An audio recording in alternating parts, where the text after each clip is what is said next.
Good morning. Good morning, everybody. Carl Bishop, American Entrepreneur Podcast. Thanks for joining us. This is our 7th episode today. I kind of got a little mixed up on my introduction video about a week ago, and I said this was going to be our 6th episode. Then I counted them out, and it's actually 7. And I'm here with my friend and the incredible Manuel Diotte. I also mispronounced his last name. That's all good.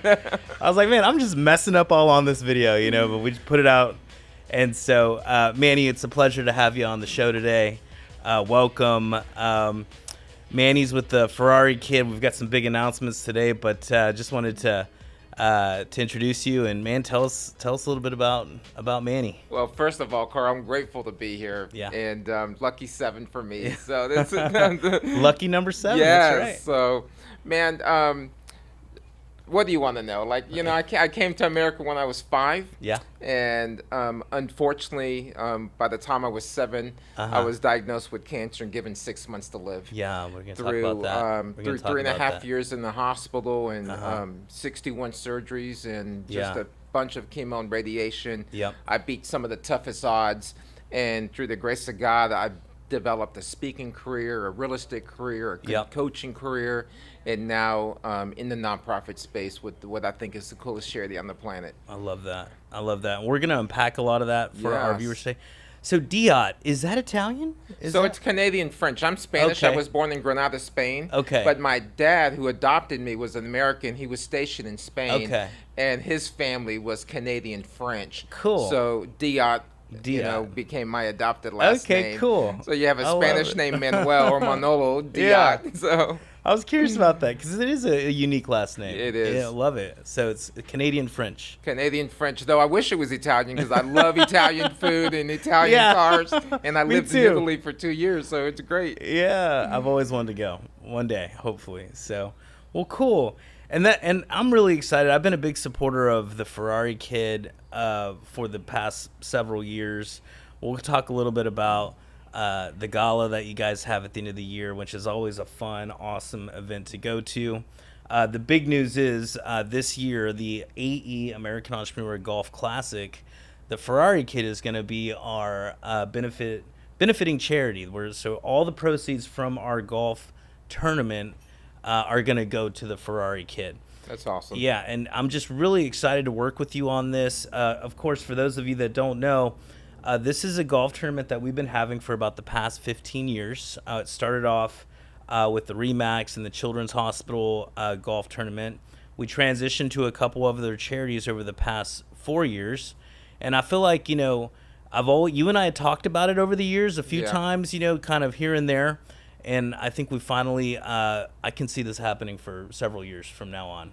Now that you're on the board of directors, another big announcement. Carl just joined the board of directors for the Ferrari Kid. We're super grateful because you obviously know the impact we make in this community.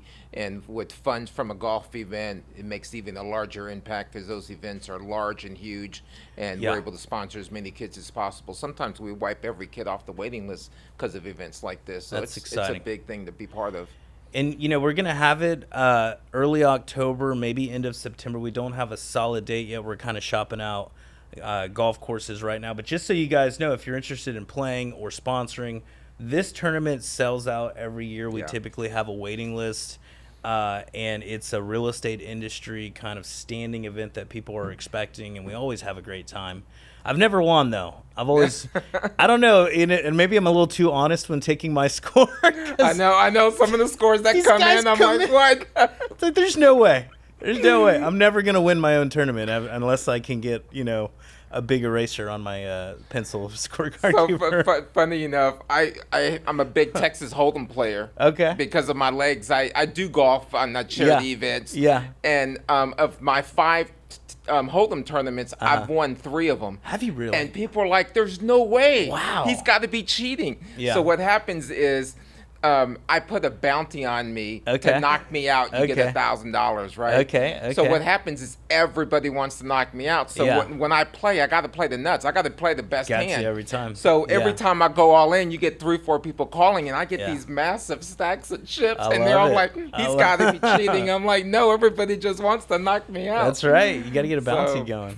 And y'all do a poker tournament every year, right? Yeah, we do. Okay. San Antonio Card House. My brother's one of the managers there. My friend Foster owns it. And Okay. so September, Childhood Cancer Awareness Month, is when they host that Great. for us. That'll be exciting. So it's these little mini events like the golf event, the poker event that leads up to the big event, November 8th, the gala. I love that. I'm a poker player as well. I enjoy poker. I've got some stories and some tournaments I've won over the years. Okay. And so I enjoy it. I'm a pretty aggressive player, I would say. And I was having this discussion with somebody the other day when it comes to being an entrepreneur, which is what this podcast is all about. We want to help entrepreneurs. We want to add value to anybody that's in business for themselves or wants to get into business for themselves.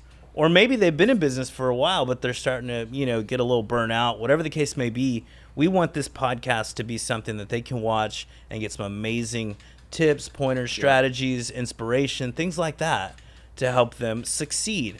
But I've always said to be a successful entrepreneur, you have to be all in. You have to. This has to be an all-in deal for you. Yep. If you have a plan B, plan C, plan D, I tell people go do that now. Yep. Because plan A is not going to work if you need to have a plan B, plan C, or plan D. And I see so many people come into the real estate business or the mortgage business or any kind of business themselves, and they kind of say, well, if this doesn't work out, I'll always go here. Or if that doesn't work out, I can always fall back on this. And it's very rare that those people succeed. Yeah, you never even want to speak that, to be honest. I mean, plan A stands for all in. That's right. You know what I mean? like that. So I posted on social media yesterday that the word savage is when your will is bigger than your weakness, right? Oh, that's good. And part of that is average people call us obsessed, right? Yeah. But the truth is, You've been called obsessed a few times. We're committed.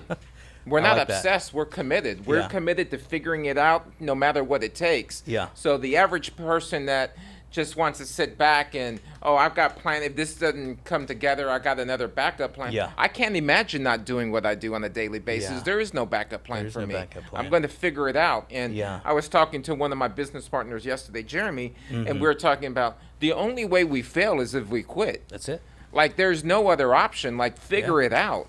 And nowadays, with YouTube, the second largest search engine on the planet, there's nothing that hasn't been done that you can't do and be successful at, that someone on a free channel or go to the library and talk to a new millionaire by picking up a book of someone who's done what you want to be doing and follow their footsteps in your own unique way. So, that's good. Yeah, there's plan A is all in, and that's how we function.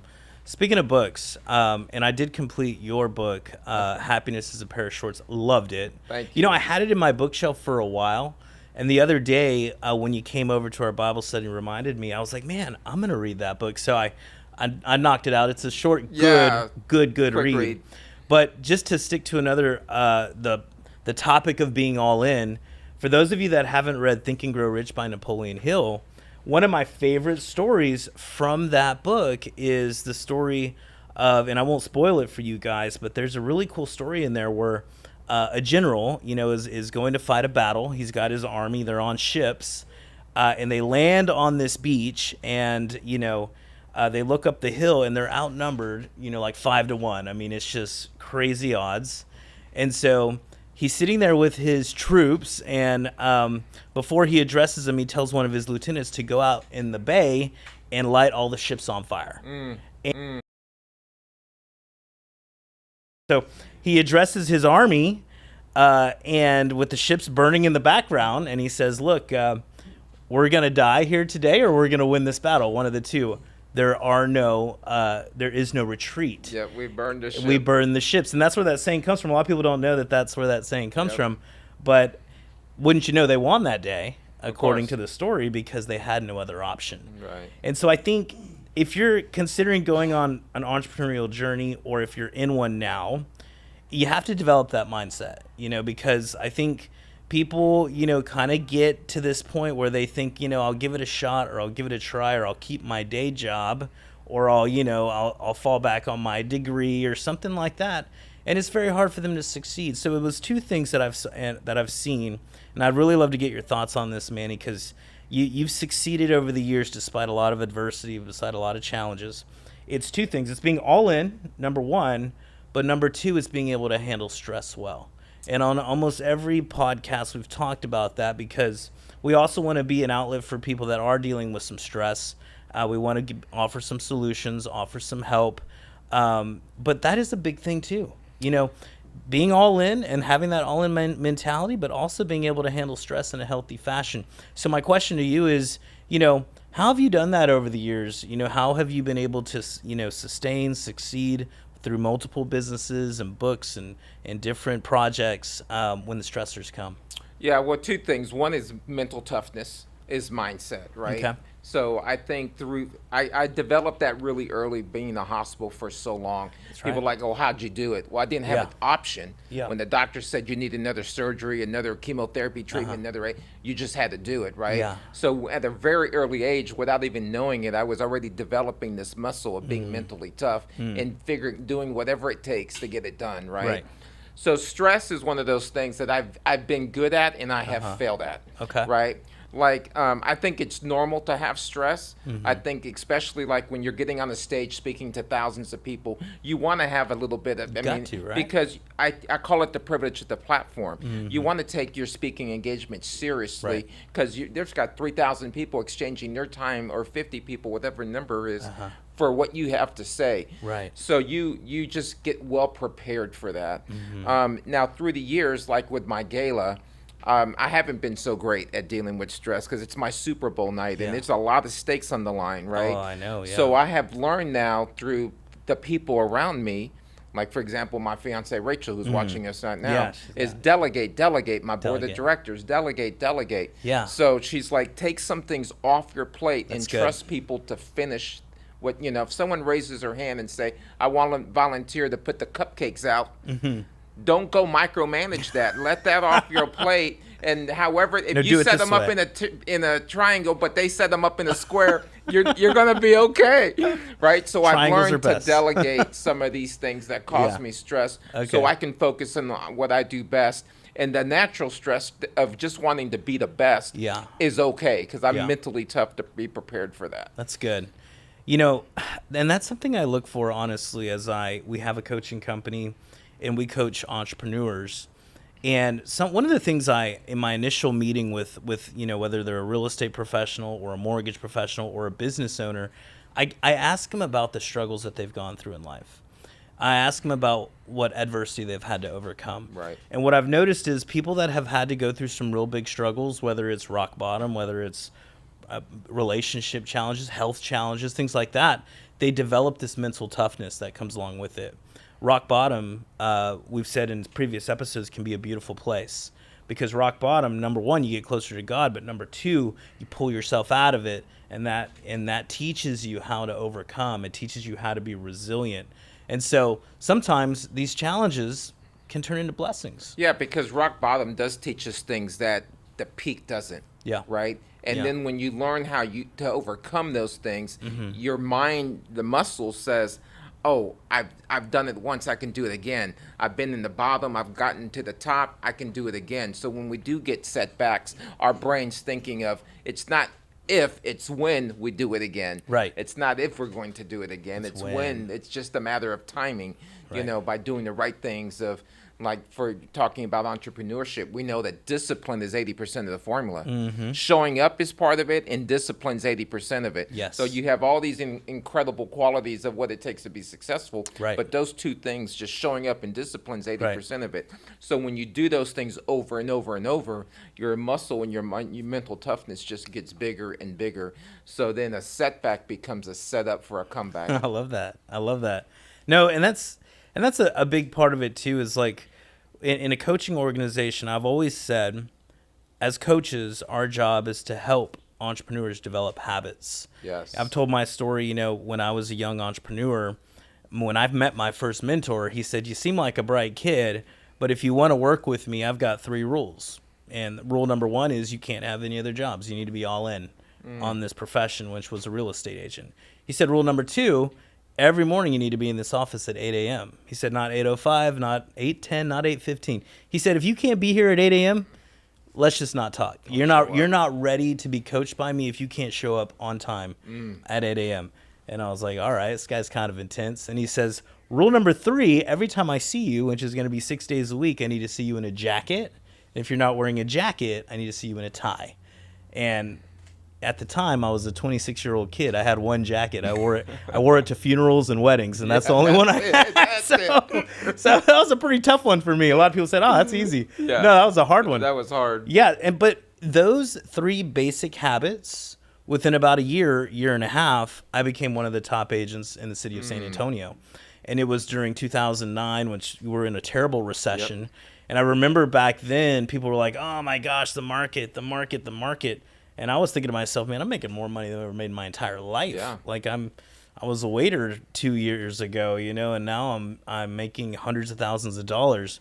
And so it's perspective, but those are some basic habits that he helped me create, and they changed my life. Yep. Isn't that crazy? Yeah. Well, 3 basic habits. It sounds crazy, but it's not, right? Yeah. It's like it's doing those small things consistently over and over and over, and until they become like we talked about just a habit, a muscle that expands, and then next thing you know, bam. That's look at good. the results because you trusted the process of showing up, of being on time, of dressing for success, right. of not wasting people's time. Now you understand it. So, yeah, it's no surprise. And then they led to other healthy habits like reading more. And then, of course, as I grew older, handling stress better through exercise and other outlets versus some of the more unhealthy outlets, Sure. And so, Manny, I want to kind of dig into where you're at now. Okay, so the Ferrari Kid's been around for, what is it, 10 years 13 now? 13 years? Yep. Are you happy where it's going now? Do you have more grand plans to expand that more? And what are you doing beyond Ferrari Kid? Like, do you have any other businesses or other ventures that you're looking into now? Well, I'm still speaking and coaching, so we still help small business owners and entrepreneurs grow their business. Okay. I still accept speaking engagements, so I still do all that. Okay. And then we started an AI company here recently. That's exciting. So we're getting behind and going all in on that because we know that's where the future's headed. Okay. So how do we help small business owners who are struggling typically in marketing generate leads? We specifically want to figure out how to help businesses. If you're a roofer, a plumber, an electrician, how do we get you leads? That's great. If you're a doctor, how do we get you leads? You went to medical school to become a doctor, not a marketing machine. So we're trying to figure all that out. But my love, where I spend majority of my time, is with the Ferrari Kid. And yes, we've done events in Houston and Dallas and Austin. My goal is to have full-time chapters in these places, but it's a little harder than I thought, especially in the nonprofit space, right? People are people, and it's amazing to me that just showing up seems to be a problem for some people. Oh my gosh, it's terrible. So, it's terrible. And in the nonprofit space, when you take public money and you do amazing things for the community with it, you've got to be very careful with dollars spent. So we want to grow, but even here in San Antonio, there's opportunity where we have now 600 people come to the gala and it sells out. It's one of the biggest galas in the city. Yeah. There's still more kids to serve and more cool things and experiences to do. So I do have some big goals. I mean, one of my biggest goals is to have a conversation with Mark Cuban and get a 737 with 300 families and take them to Ferrari World in Dubai. That would be cool. So I have $1 million gift to be able to do that and send all these kids to Dubai, to Ferrari World, or Spain, where I'm from. They have Ferrari World in Spain as well. So yes, the plan is to grow. I love that. You go through in business infancy when you're trying to figure it out, growing pains where you go, should I hire, should I not hire, where do I spend money, to maturity. And we're getting to the maturity space, but we still want to grow even though we've been very consistent with what we do. That's good. That's good. And over the years as I've studied businesses and I've studied different models, the nonprofits can be one of the most difficult ones to build because it's hard to get people to show up. It's hard to raise funds at times. Sometimes people come in, they disappear. I mean, it can be really challenging. And so what you guys have been able to do with Ferrari Kid, I mean, very few people have been able to do over the years. Thank you. And so we like to be super real on this podcast and try to, bring out some vulnerability. What would you say would be one of your, if you read Manny's books and if you do some research on Manny, he overcame cancer, just an incredible story there. But what would you say as a businessman, as an entrepreneur, what was one of the biggest, most difficult challenges that you've had to overcome, and how did you do it? Yeah, probably, let's talk about the Ferrari Kid. In 2019, we had the worst gala we've ever had. Oh, wow. Only followed by, and our gala is our number one fundraiser that allows me to fund the following year. Okay. So we go from the worst gala to COVID in 2020. Oh, I can imagine. And we could not have a gala because you couldn't put you can't get 600 together. people in the room. You couldn't put 50 in the room. So, like, how do we survive? You know, I've got a list of kids on the waiting list. Right. I've got all these events that I promised. I've got no money to do it. So I had to figure it out. Yeah. So what we did is we got creative. Okay. Instead of doing one big fundraiser where we live and die, we introduced many fundraisers. Okay. Or we asked people, hey, would you take a Heroes Challenge and raise $1,000 in your circle? Maybe 10 friends at 100, or 2,500, or 5,000. And we had a bunch of people taking what we call the Heroes Challenge to raise money, which was these little micro fundraisers that ended up being the same as we would have if we had a gala. Wow. So what we did is, like entrepreneurship, we pivoted. Yeah. We just said, okay, this road is blocked. It's under construction right now. Right. So we've got to figure out another road. But if I'm in California and I need to get to New York, I may have been rerouted to Texas, but believe me, I'm going to get to New York because that's how we think as entrepreneurs. Absolutely. There is no other option. That's it. You know, so we just pivoted and did some things, and then finally COVID's over. We're able to have a gala again. We have a super strong gala, Yeah. and then we just continue. And then last year we had a record-breaking year. That's so amazing. it's just about pivoting and understanding that sometimes there's more than one way. And I think entrepreneurs, this is why so many of them give up, because they don't understand. If I want to get outside of this building, I've got the front door to my right, but you know there's a back door. I can go through the roof. I can punch a hole in the wall. I could break a glass. There's more than one way to get out of this building. Yeah. But on entrepreneurs, so many times they think this is the only way to do Tunnel it. vision, yeah. And they have that tunnel vision, Yeah. and they don't listen to what I call wise counsel. This is why I want to be around people way smarter than me, because the solution doesn't always have to come from me. Right. You know, and so sometimes it's just thinking of, okay, if this door's shut, what are the other options available to me? I still have the same goal. It's just I may have to take another route to get there. That's good. That's good. And so my whole thing too, so we're having an interest meeting next Tuesday here at Hanzo's, which is right behind our office. They get an incredible happy hour. We're going to do some really great, snacks, sushi, drinks. And so come out and join us if you have some time. We're going to be creating a committee for the golf classic. Yes. These are amazing opportunities. Over the years, it brings people together. We have so much fun when putting this thing together. Yes. And so if you're interested in serving on the committee, come. Yeah. But it can also be a great way to make some great business connections. I always tell people, if you're struggling, to find clients, if you're struggling to find, business, go out and start serving. Go out and start serving people. Right. Get involved on some charities type things. Get involved on some things where, people are coming together and having conversations, and that's how you build relationships, and that turns into success in business over long. You got to be consistent, right? And so this is a great opportunity for you guys if you're looking for something to get into. Typically our committee is anywhere from 8 to 12, 15 people. Right. And these people get together and we make this golf tournament happen. And it's, it's a fun get together. It is challenging. You are going to be challenged. Nothing's easy in my opinion, but it's a great chance to meet some other people in other industries. We have a ton of real estate and mortgage people, but we also have roofers, plumbers, electricians. We've got insurance. We've got literally a ton of multi, industries in this charity event. So come out next Tuesday and join us at Hanzo's. We're going to create a little Facebook page and link, and then we'll probably meet once a month until about maybe a month before the tournament. Then we'll meet every week that month. Yeah, and I don't want people to miss what you said, because you just said it, and I think if you didn't pay attention, like I'm so in tune to what you just said. This is super important. You just said get involved. If you don't have clients, if you need more business, get involved. I will tell you that I have what it's called the genealogy of revenue for my company. Okay. I can tell you because of this speaking engagement that landed, this coaching client that landed, this stable sale at my gala. So I can backtrack my revenue to one singular event. And most of my revenue comes from me being involved. For example, I became the president of the Christian Chamber of Commerce. Before I became president, I was just a chamber member. Like, what do I do to meet people? I got involved with the enrollment committee. Okay.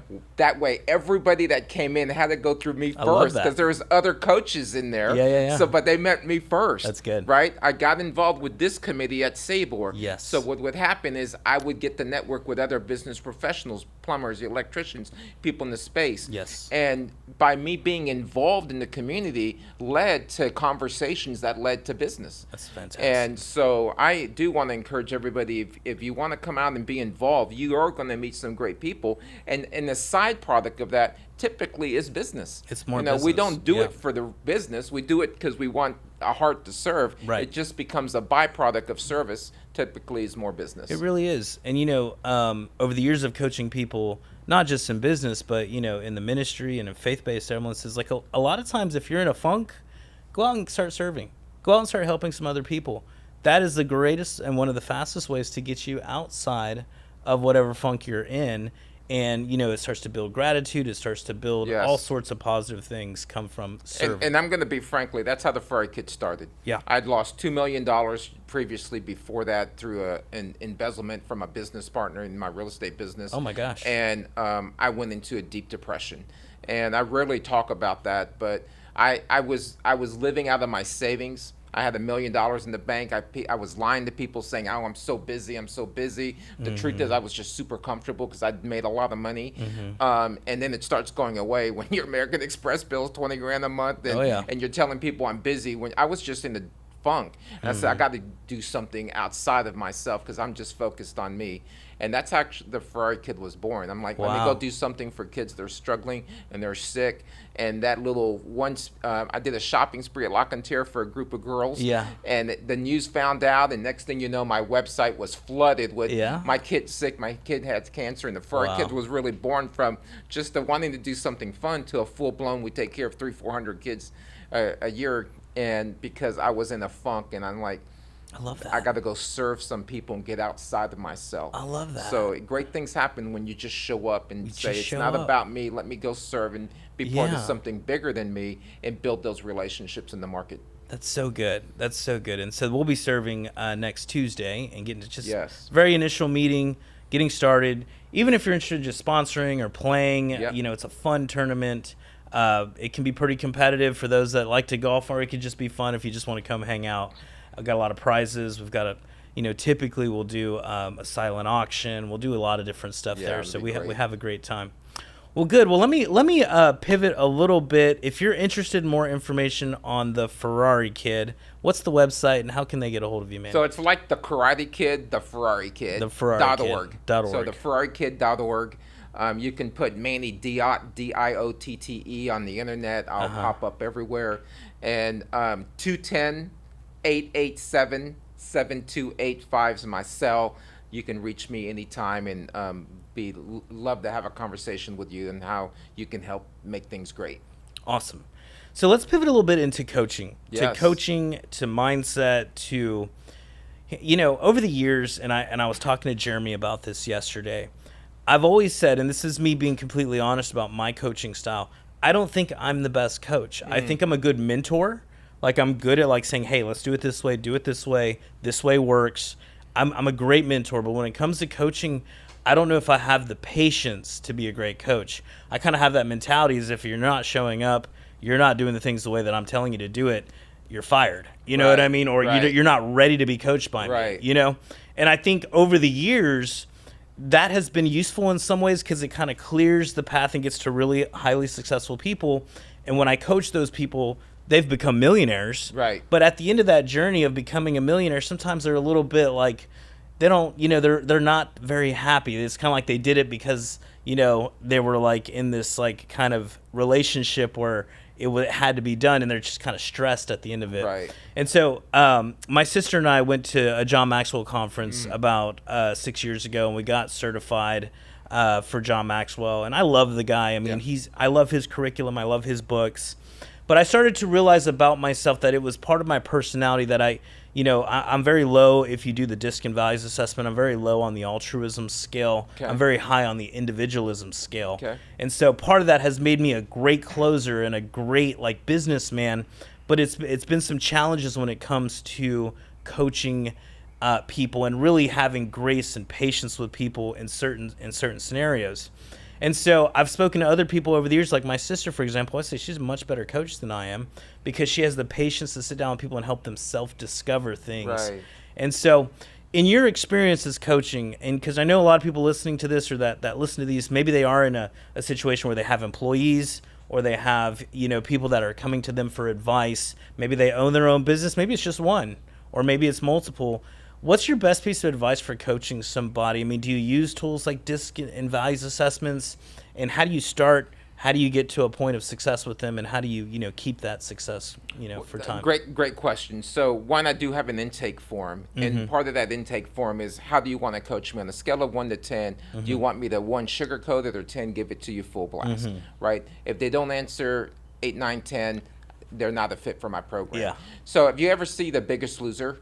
I did a couple episodes. There's Jillian, she's hardcore, and there's Bob, he's more grace-based. Yeah. You've got to kind of know your personality or the people you're coaching and how you can deliver content, right? Yeah. So what I've learned is the magic is in the mix. When they come to me because they're struggling and they need coaching, I don't want to be so hardcore that I offend them. But I do have to push buttons that have never been pushed because that's why they're stuck and that's where they're at. Yeah. So I always tell people, in fact, if you're in the audience, watch this. This is the difference between a mentor and a coach. A mentor will inspire you, but a coach pulls it out of you. Right. So if I ask you or out there, raise your hand as high as you can right now. Just raise as high as you can. Now raise it higher. That's the. I already asked you to raise it as high as you can, and you raised it. That's the difference between a coach and a mentor. That coach will make you $1 million more versus a mentor that inspires you. Right. So what happens is, I need people to be authentic and tell me the truth. I am willing to change and do what it takes. Okay.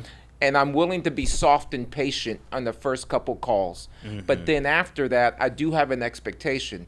For example, I deliver part 1 of the curriculum, and then I deliver part 2. But if they didn't do part 1, I do not deliver part 2.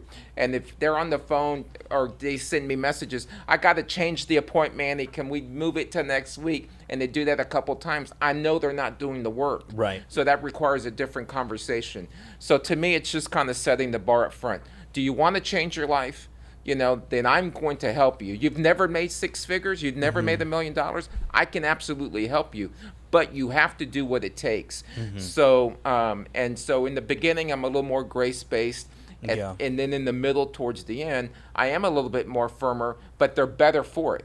Right. They're better for it. It's like going to the Army or the armed forces in your basic training.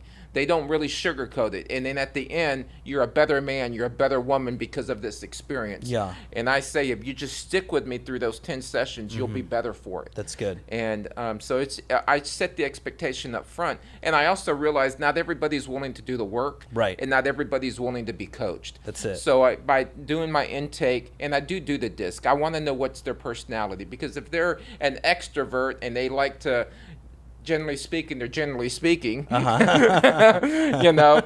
they're always the life of the party, but they always start more than they could ever finish. I want to know that information. Okay. And also if they're a thinker, I know I got to give them every document on the planet before they can make a decision and guide them toward that decision. Yeah. But I'm willing to do that if they're willing to put, hey, I want to be coached at a level 10 because I really do want to change my life.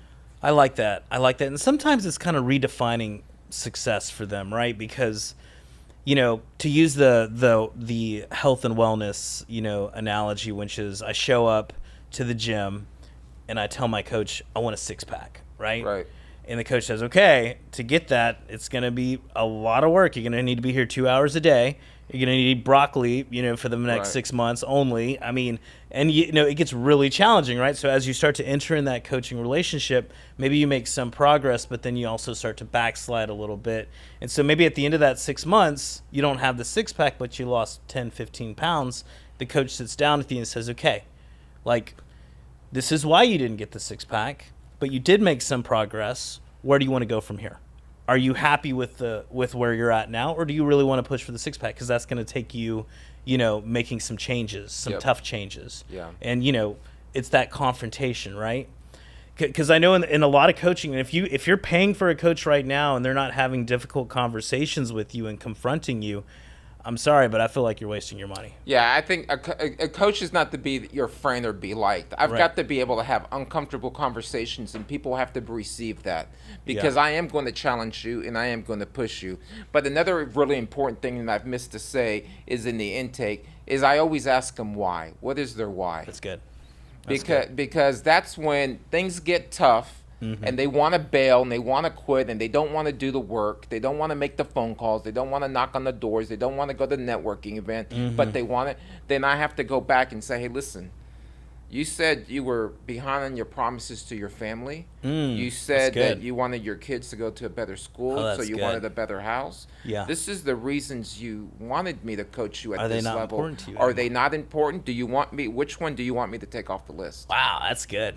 I like that. So you got to do the deep work in the mindset. And I think a lot of coaching is mindset. It's not so much strategy. The truth is, I think people know how to get business.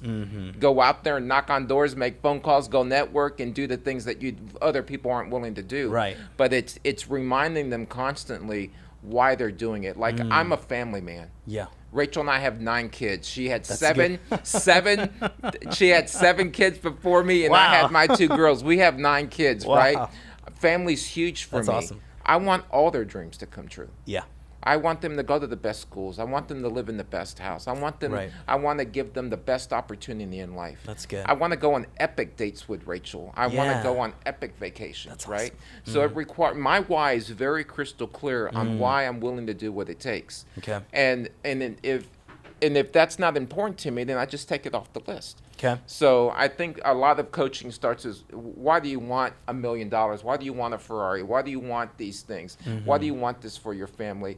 And do the deep work that's required so they can get rid of these self-limiting beliefs they have, so we can actually do the work of rolling up our sleeves and making your life different. That's good. I love that. And I mean, if you're listening to that, that's gold right there. Thank you. You know, so in your experience, Manny, I mean, because I think part of the deal is, as well, as you go through this journey of coaching people and really confronting people and helping them have success, you're going to lose people. It's just part of the deal. Not everybody's ready for coaching. It's true. One of my mentors used to say, some people need counseling. You know, they're not ready to be coached. They need counseling before they can be coached. Now, you could say, well, we all need counseling. You know what I mean? We all have challenges and problems, right? And that's true. But some people aren't ready for accountability.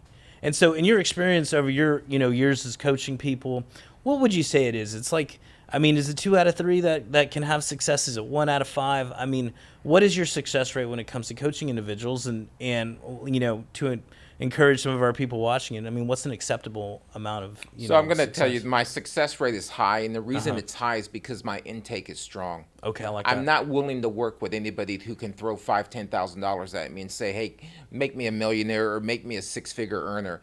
Just because you have the money to be coached doesn't mean I'm going to take you as a client. I like that. So my intake is very strong. It's almost like if I'm interviewing for a position, and I'm the interviewer, my goal is to ask questions to eliminate that person not to work with me. Okay. I like that. Their goal is not to give me a reason to not hire, right? So I want to eliminate you up front because there's a pain in the butt factor involved when I take on the wrong. I have a thing called concept of fit. There's a bad fit, a good fit, the perfect fit. Right. In the beginning, as an entrepreneur, you just want money to grow your business, and you take bad fits, bad speaking engagements. I should never have taken bad coaching clients of industries I'm not even familiar with, and now I'm doing a book report to try to help them. it's not bad. And I've learned that I don't want to take any bad fits. They don't have to be a perfect fit, but they have to be at least a good fit for me. And then if I do the right intake form, ask the right questions, then I'll make the offer of, I'd love to work with you. This is what my fees are, etc. So my success rate in coaching is sky high. In the beginning, it was probably 50-50. Because I was just taking anybody who would be willing to pay my fee. And then you realize that I'm not being a service to them, and I'm not being true to myself. But, that's part of maturity and growing up. So I have a lot of respect for people who say, not everybody's my client, only the good or perfect fit. And so my intake is pretty strong. And at the end of the day, it all comes to, I think, Carl, mental toughness. Is are you willing? Do your words match your actions? Are you willing to do what you say you're going to do to be successful? And I think as coaches, that what we do is hold them accountable to their words, and then understanding there is grace involved because we all drop the ball. That's good. There's bad things that happen. There's bad days, and give yourself. So I always tell people, I'll give you a quick example. If you're supposed to make 5 calls every single day, Monday, Tuesday, Wednesday, Thursday, you make 5 Monday, 5 Tuesday, Wednesday, you have to take your kid to the emergency room. How many do you make Thursday? 10. No.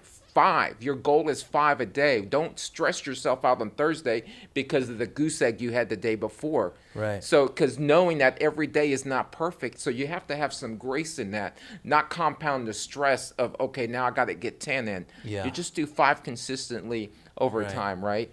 That's so good. I think part of it is having grace with the clients, but having an expectation. If you're going to work with me, I am going to help you raise the bar.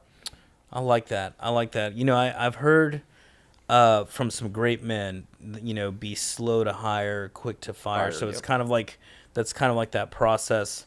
I read another wonderful book, The Rare Find by George Anders, and you know, he talked about the like the special forces, you know, like in the Army, the Rangers, you know, they kind of let everybody come in, you know, everybody can sign up, and they have a program that it's really difficult, really challenging. So within the first week, you know, 5,000 soldiers sign up. Within the first week, it's so brutal, half of them are out. Are ringing the bell. Right, they're like, I'm out. You know, 2 weeks in, 70% of them have rang the bell and I'm out. 1 month in, that original 5,000 is down to like, you know, 150, 200.